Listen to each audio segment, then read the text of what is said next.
Hello hello les amis, il est là, le tout dernier bracelet connecté de Xiaomi, le Mi Band 5. Bon, c'est un bracelet qui est déjà sorti il y a quelques mois déjà, donc ça m'a laissé pas mal de temps avec lui et il est grand temps de vous livrer mon verdict aujourd'hui.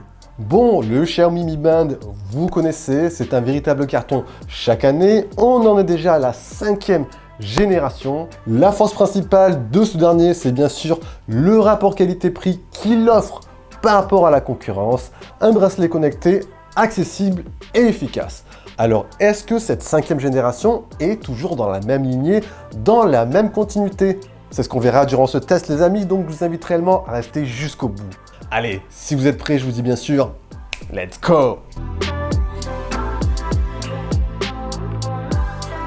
À première vue comme ça, à chaud, les amis, si vous connaissez déjà le Mi Band 4, difficile de distinguer l'évolution visuelle par rapport à ce nouveau tracker. Mais en s'y penchant de plus près, hop, on constate tout de même une légère évolution sur l'écran. On grimpe légèrement en diagonale, on passe ici sur un écran un poil plus grand, 1,1 pouce, donc permettant une meilleure lecture, une lecture plus agréable des données. Nous sommes toujours bien sûr sur une technologie de type AMOLED, donc ça c'est parfait, donc idéal en toutes circonstances. Bon, personnellement, je n'ai ressenti aucun souci, que ce soit en faible ou en forte luminosité. On arrive toujours à lire le contenu de sa montre. Le bracelet en lui-même, lui, il reste toujours en caoutchouc, donc toujours agréable au quotidien. Après, un de ses points forts, c'est que vous avez la possibilité de l'échanger avec un autre coloris, donc plutôt sympa pour personnaliser à votre goût.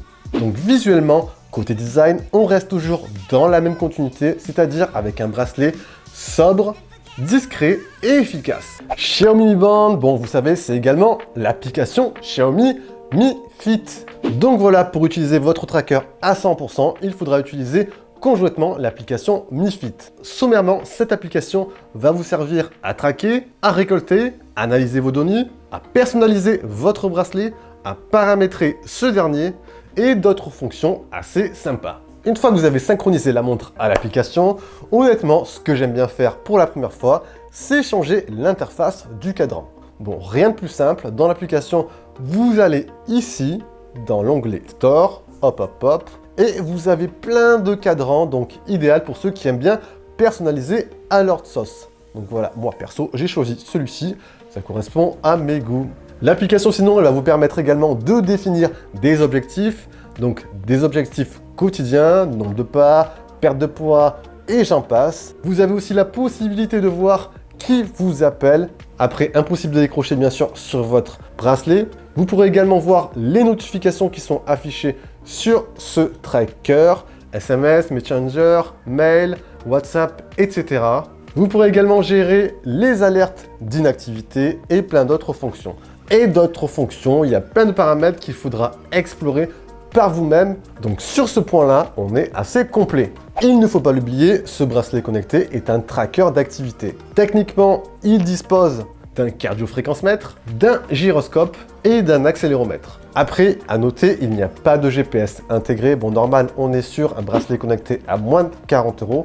Donc, il vous faudra votre smartphone à côté de vous pour ainsi récolter les données GPS. Grâce à ce tracker, vous allez pouvoir compter votre nombre de pas, votre rythme cardiaque, également analyser votre niveau stress, surveiller votre sommeil et il propose également une fonction PAI qui est en fait une fonction d'indice de vitalité qui est calculée en fonction de votre âge, sexe, poids, fréquence cardiaque, etc.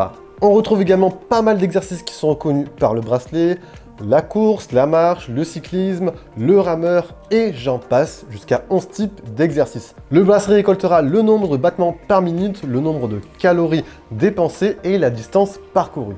Donc sommairement les amis, on est sur un suivi d'activité plutôt classique, ça il faut le dire. Les infos qui sont récoltées par le bracelet sont, comme je vous l'ai dit, classiques et honnêtement, elle conviendra à la majorité des personnes.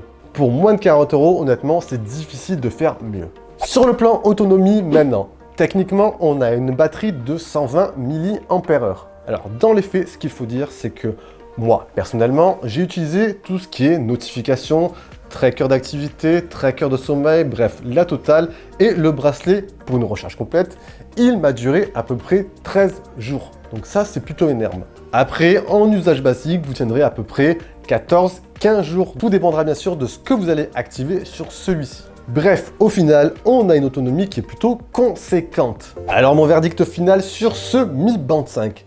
Un bracelet connecté à recommander ou pas? Bon, l'atout principal de ce Mi Band 5, c'est 1. Son prix, un bracelet à moins de 40 €, et 2. Les fonctionnalités qu'il propose en parallèle. Honnêtement, aujourd'hui, difficile de ne pas le recommander si vous êtes à la recherche d'un tracker d'activité avec un rapport qualité-prix au top. Il conviendra franchement à la plupart des utilisateurs qui sont à la recherche d'un suivi d'activité classique mais complet. Visuellement, il est à la fois sobre et passe-partout. Bref, un bracelet connecté que je recommande bien sûr à 100%. Et voilà les amis, j'espère que ce test de ce Mi Band 5 vous aura permis d'y voir plus clair sur celui-ci. Si vous avez des questions, comme d'habitude, ça se passe en bas dans l'espace commentaire. Sur ce, c'était bien sûr Jojo. On se dit à la prochaine. Allez, prenez soin de vous. Ciao, ciao.